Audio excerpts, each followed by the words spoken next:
We welcome you to the Bell Ringers podcast here on Philly Sports Sports. I am Benjamin Goldstein. Colin Daly today is in Spain or something. I'm not exactly sure where he is. He's on a trip, doing some. I think it's with his school, but we'll catch that back up with him when he is back in the United States of America. So today I am joined by Tyler. He owns the Phillies tailgate page on Twitter or X, whatever you want to call it. Tyler, how are we? I'm doing well. How are you? I am doing okay.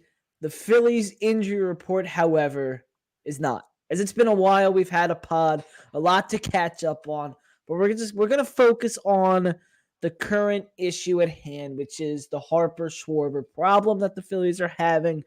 Harper injured himself running down the first base line. So much for not hustling. On the last play of the game the other night, he is on the 10-day injured list with a left hamstring strain. And Kyle Schwarber, who was playing his third game this season in left field, has a left groin strain, which also has him on the 10-day IL. This happened on June 28th and it's July 1st, so it's been a little bit. It's been a full series without the two, and also JT Realmuto was on the IL. But I think we've had a pod since then. We've had a pod since JT was out. But without the three big bats in the lineup, the Phillies are 2-2. They split the series against Miami at home. A few ugly ones. One they barely won. They had to crawl back from down a bunch against the Marlins, which isn't great. Look, 5 errors, whatever. I want to focus on the Harper injury. Tyler, since you know everything because you're the big Twitter guy, what's his time? Like, what is he looking at? Is an all-star? Could he play? Because he is a starter in the all-star game. Could he play in that game, or will we have to go another year with no Harper in the all-star game? Yeah, I mean, if it was up to Harper, he wouldn't even be on the injured list, and he would still be trying to come back out there. But I think it is very realistic for him to be back before the All-Star game. Although I don't know how smart that would be, especially with that break period. That would actually be the perfect time for him to continue to rest and get ready. But I have a feeling that we'll see him in the All-Star game and maybe play like 1 or 2 games before that just to get ready. But I know he wants to play in that All-Star game. And I'm just happy that it wasn't a long-term injury because it looked horrible when it happened. I thought it was 6 to 8 weeks immediately when I saw him run down the first base line. But I would say there's still a good chance that he's playing in it.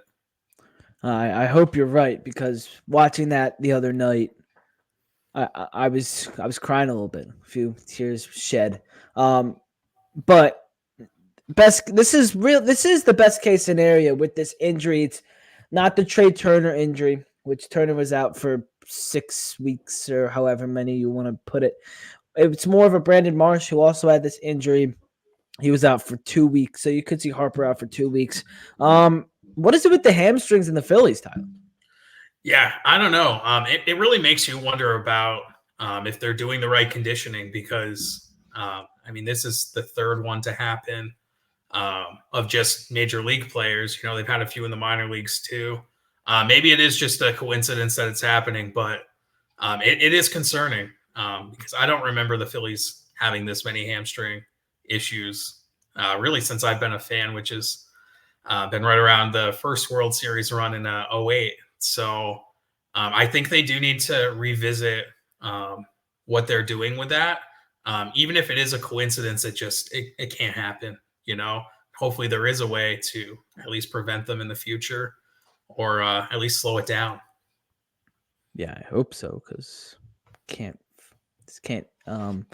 this would be a problem if it happens later down the line. And right now it's a problem. Phillies' schedule's pretty tough. We'll get there later in the show of the upcoming games, as we usually do. But another hamstring injury, the conditioning.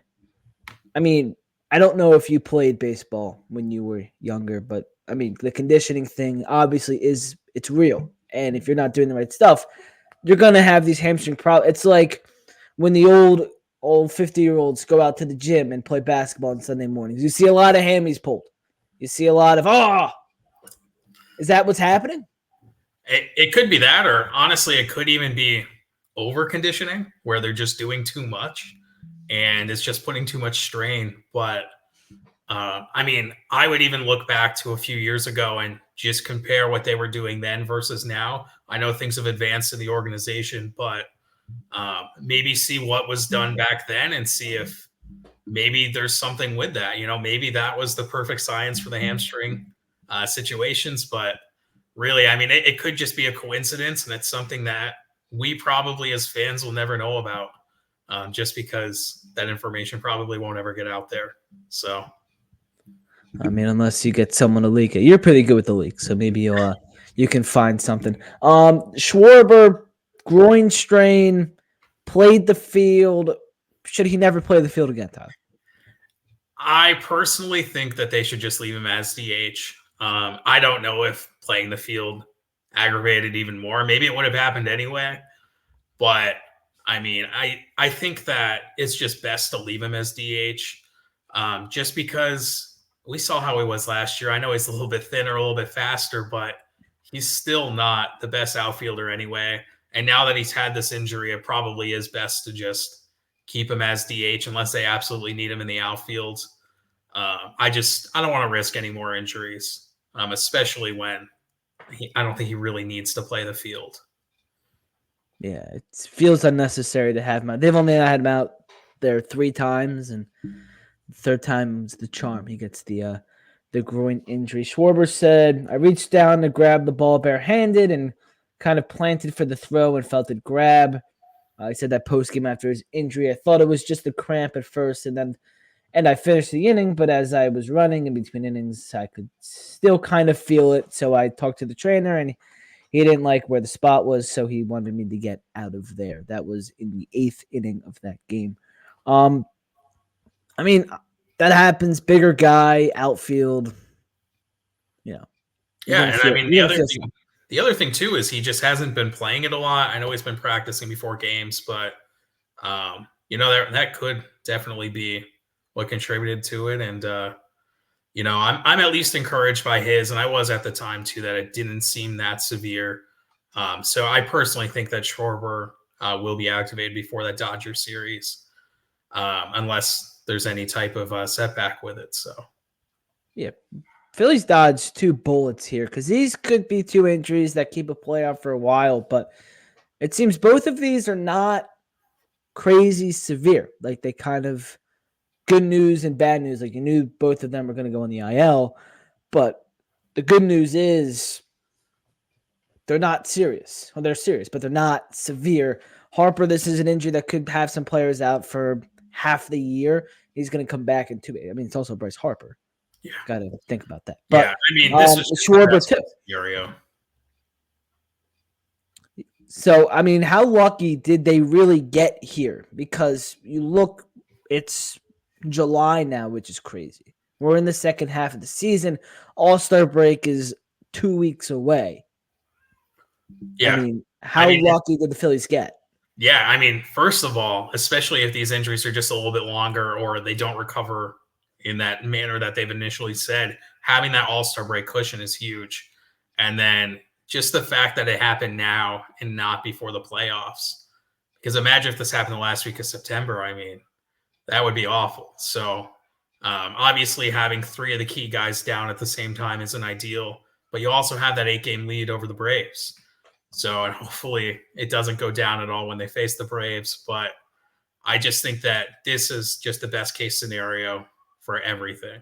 So, yeah, I want to look at that schedule that's coming up because the next few weeks, I wouldn't say that they're easy. So starting Tuesday, first series of July, they go to Chicago. They go to Wrigley Field where the Phillies usually typically don't play well. And then it's a 3-game series against the Braves. We remember what happened the last time the Phillies played the Braves. It was ugly. And then 3 games against the Dodgers, and then 3 games against Oakland. I'm looking at the Braves Dodgers back-to-back as what I'm scared of. You're probably not going to have Harper You're not going to have Harper for either of them. Schwarber, maybe, for the Dodgers series, you were saying. Um, I don't know. That scares me a little bit. How are they going to get around those 6 games without 3 of their best bats? Yeah, I think the only way is to really hope that the pitching can keep you in the games. And I mean, the Phillies, they still do get a lot of people on base. The past couple days, some of the biggest issues are just driving those runs in. But I just think the pitching has to keep them in the game. And if you can keep that pitching going and you can get some hits together, I think that they could definitely beat them and win those series. But they really need the pitching to work out, because if it's not working out, it could end up being a pretty devastating 2 series for the team. Yeah, it could be. Phillies have an 8-game lead now. I'm trying to find. Hold on. I should have pulled this up earlier, but the runners in scoring position. The Phillies, this lineup is more than capable of scoring runs. Trey Turner, Bryson Stott, Alec Bohm, Nick Castellanos. They're just not. They just haven't been able to drive in a lot of runs. On Sunday, they left 13 runners on base, went 3 for 17 with runners in scoring position. Yeah, I mean, That's it's a problem. definitely an issue, but they're getting on base though, and I think that that's the most important thing, because there are hits. The hits are there, so I don't think it would be that difficult for them to start getting those hits with runners in scoring position. But I think the big thing is they were doing too much. I know after Saturday's game, Trey Turner, that's what he said. He's like, we're doing too much. We're just trying to make sure that we can get those runs in, but I think that'll be something that gets resolved, just because they are getting those hits. If they weren't getting the hits and they weren't scoring with runners in scoring position, then I think that would be more of a concern.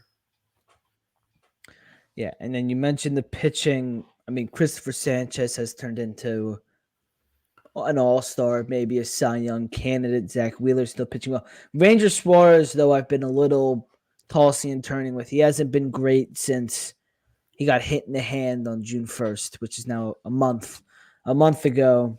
And his last start against Miami was horrible. He didn't record a strikeout, pitched 4 2/3, 9 hits, 6 runs, 2 walks. First time he didn't record a strikeout in his 83 career starts. ERA jumped from 1.83 to 2.27.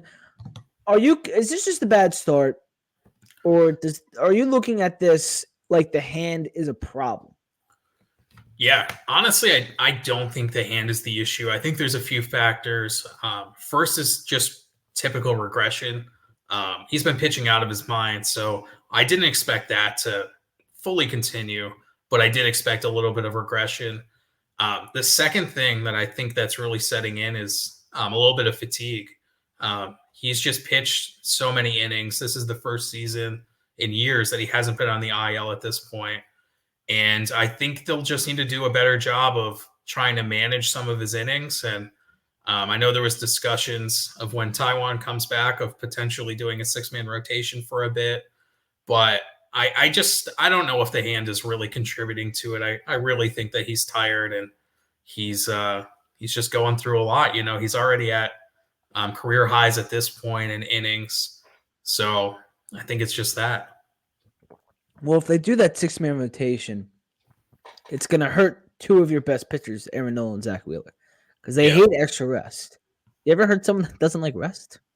Goofy guys. Well, I know it hurts them, but at the same time, I honestly think that is what keeps them going in the playoffs.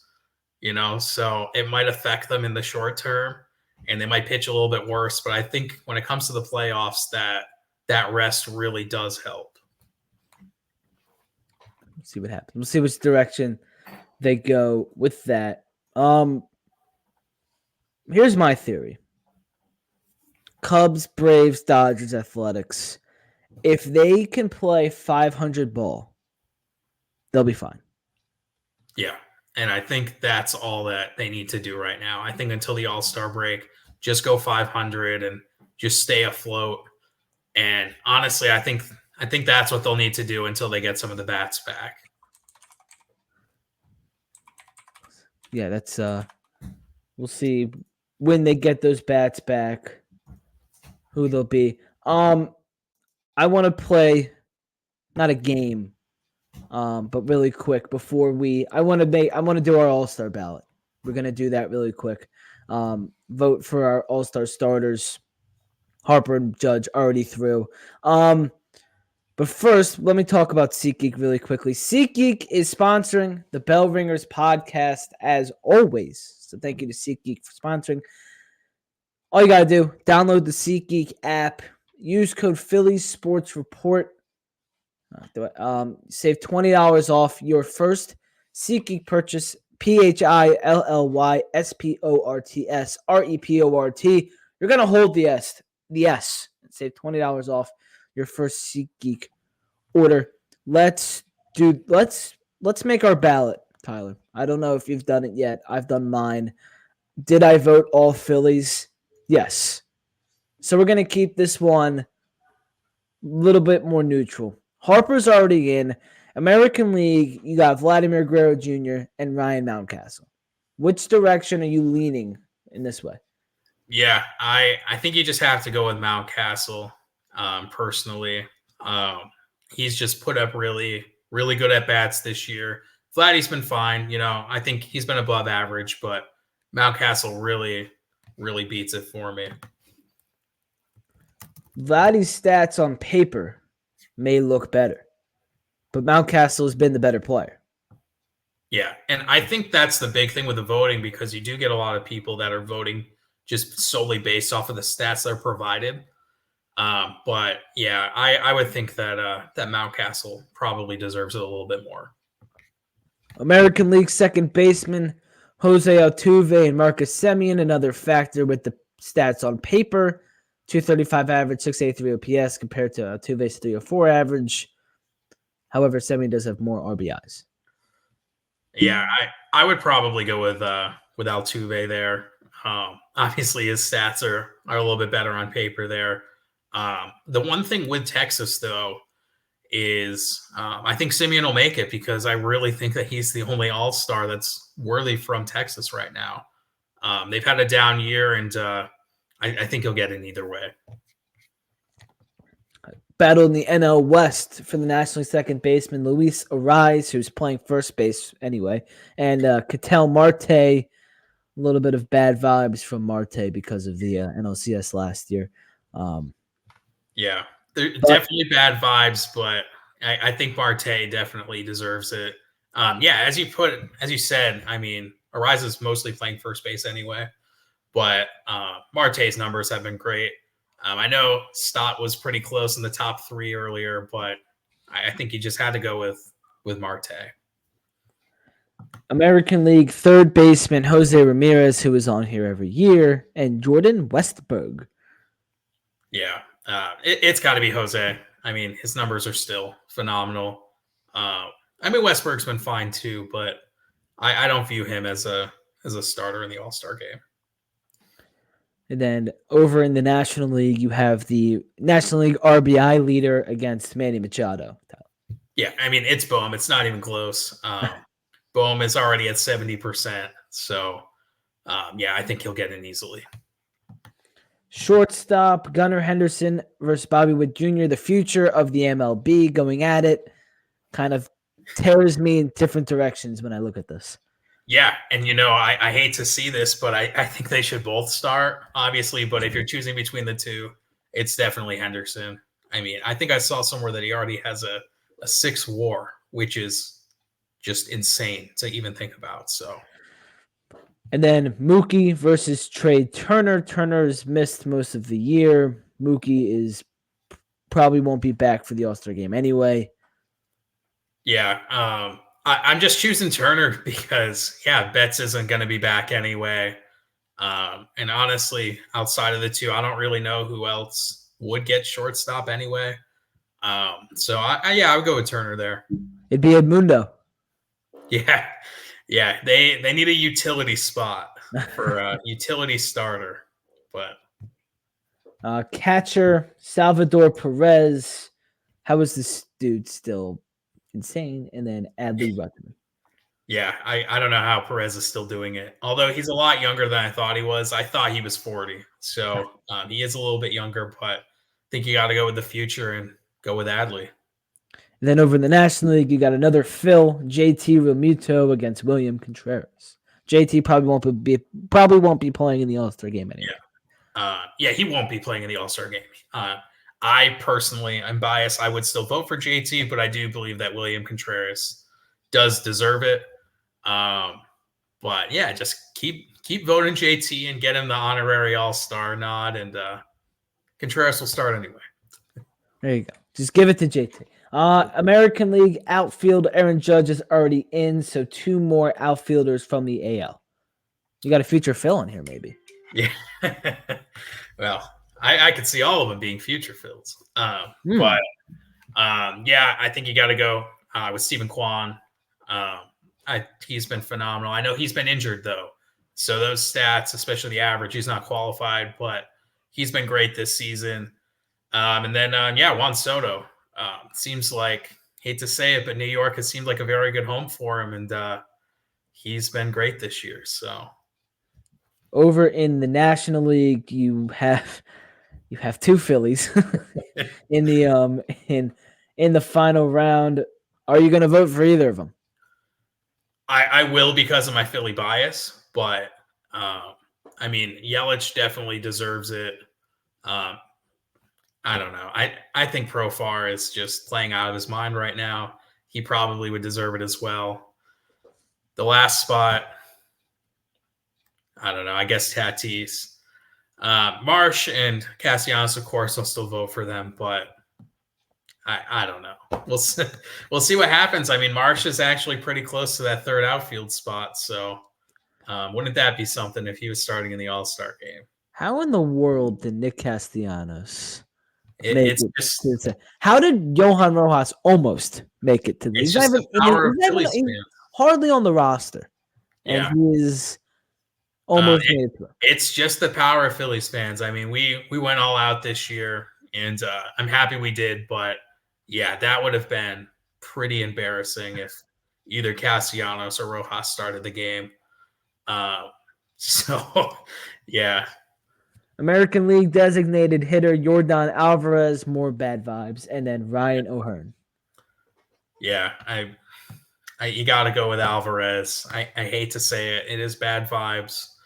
I'll never forget what he did to us, but he definitely deserves it this year. And then in the National League, Shohei Ohtani, and then more Phillies fan humor, Kyle Schwarber over Ozuna from the Braves.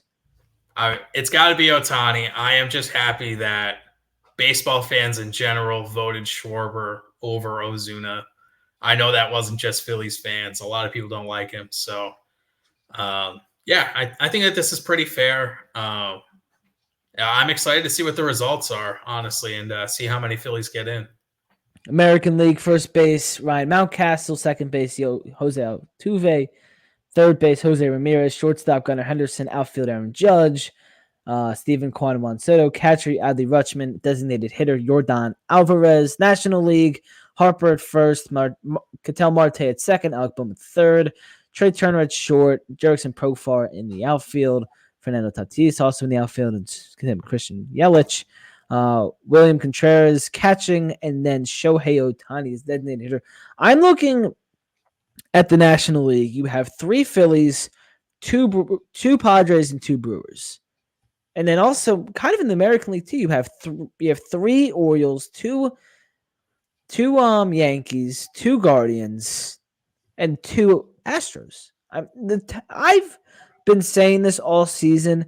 The talent spread in the national in baseball, there's very little talent spread out throughout baseball in 2024.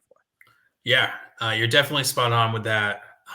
It is tough. You look at a lot of these division races, and it's the same like 4 or 5 teams that are just dominating divisions, and then there's the huge break when it comes to the wild card teams, and it's pretty incredible how that happens. But I think the big thing right now is the league needs to figure out what's going on with their offense, because there's a lot of really good players that are good offensive players that aren't having great years. and they seem to all be playing for these teams that are not mentioned here. So I don't know. It's really weird, especially like Profar. I mean, he's not the best outfielder. He's not even close to being the best outfielder in the National League, but he's been on fire this year, and there's just other guys who haven't been. There are 6 teams in the National League that are above 500.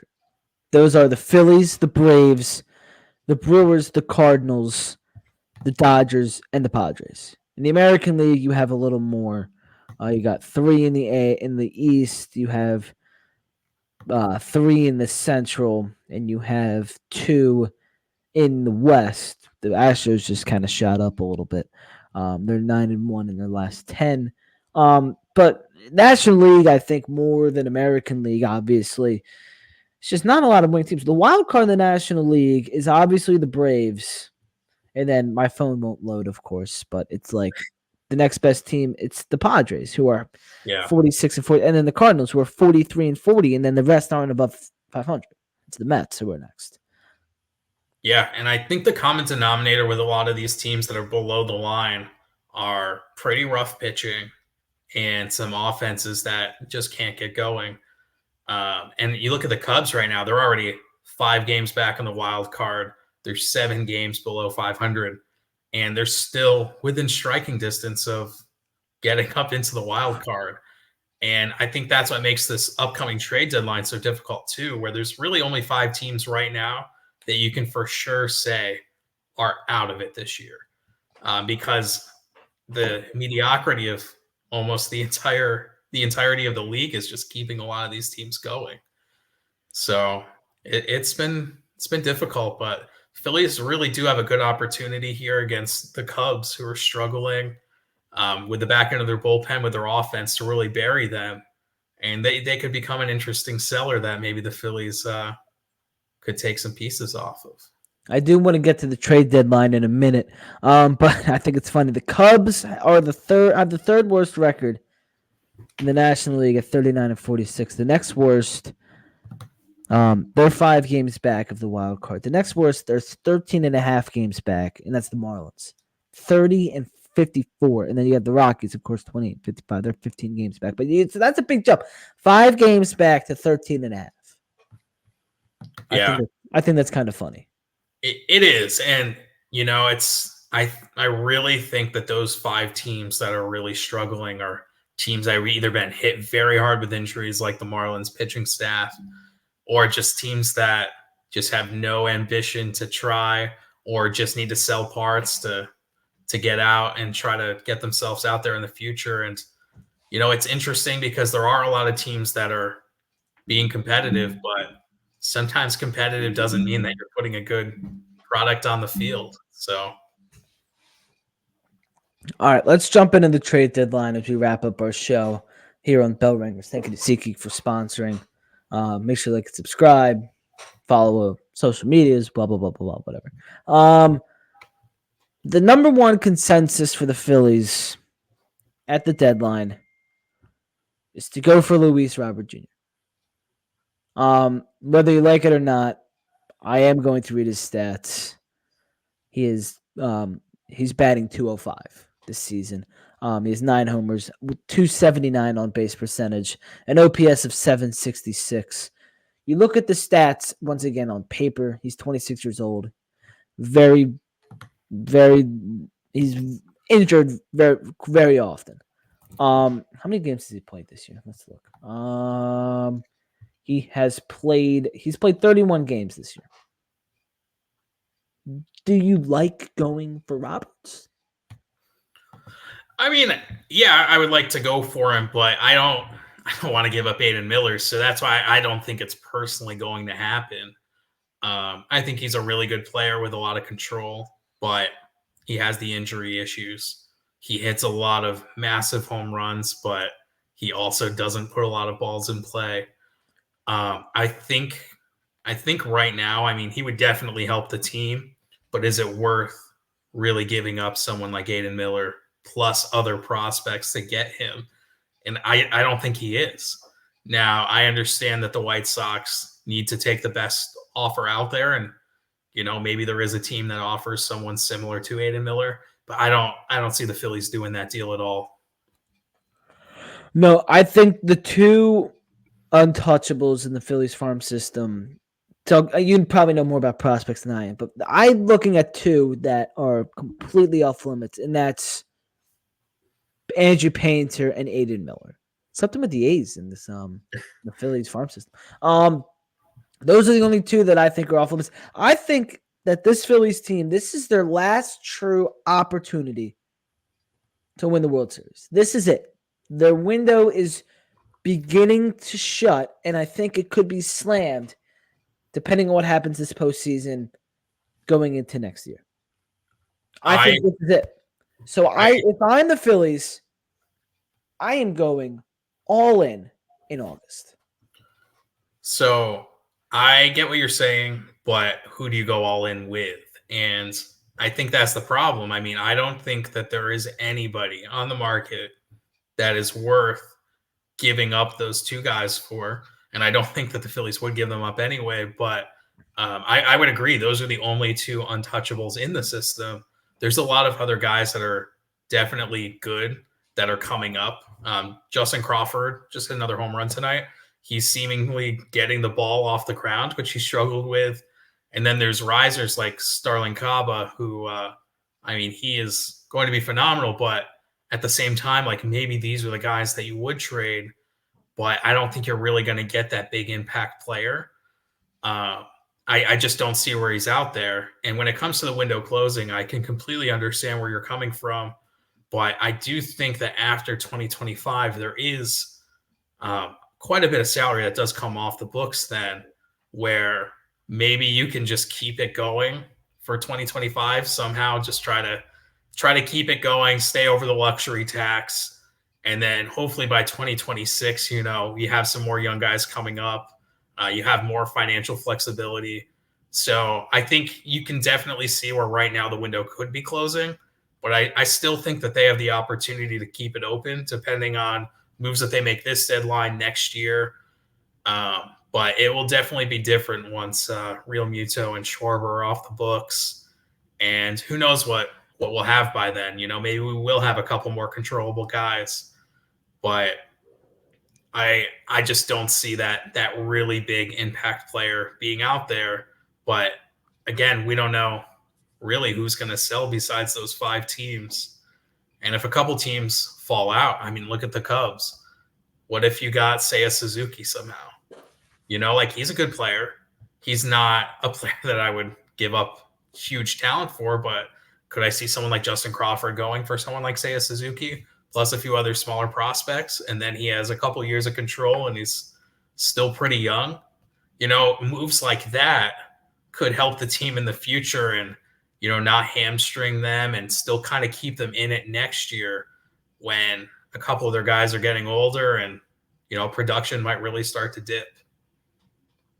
Yeah, I mean, we'll see. I agree with you. The very limited, the talent thing. You go back to the talent thing again in Major League Baseball. I don't know who you can add to this lineup defensively. You can never have enough help in the bullpen. You look at the bullpen. What player are you pointing at that you could get reasonably? Don't have to give up a huge name. Who are you looking at? Yeah. Well, just looking at the standings, I mean, a team like the Nationals, they have Kyle Finnegan. I mean, he's a solid reliever. I don't think that he would cost that much.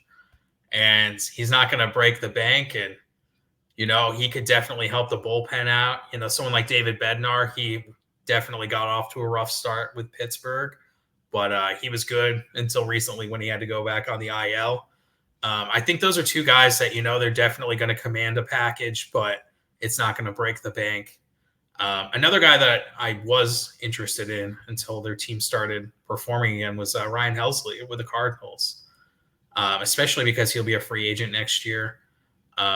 And then Tanner Scott with the Marlins, but there's a lot of competition out there. So I just think that there's a ton of different options. I don't necessarily know if they need to get an actual closer, but I think adding someone who can be a back end option to supplement what they already have will probably be important.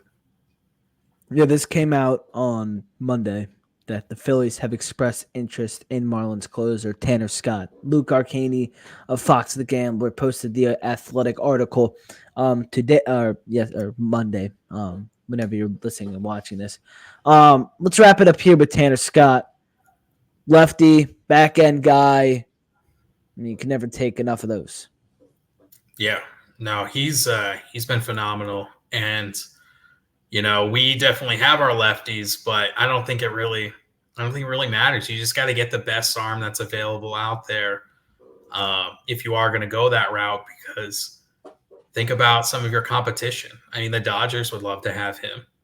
The Braves, I'm sure, would love to have him. So I think that also impacts what they do, because maybe they are going to go to a rival, and he's proven that he can pitch in the ninth inning, which is definitely important. But I think when it comes back to all trades, I always think of what you have to give up, and would it cost more to get him versus someone else? Probably.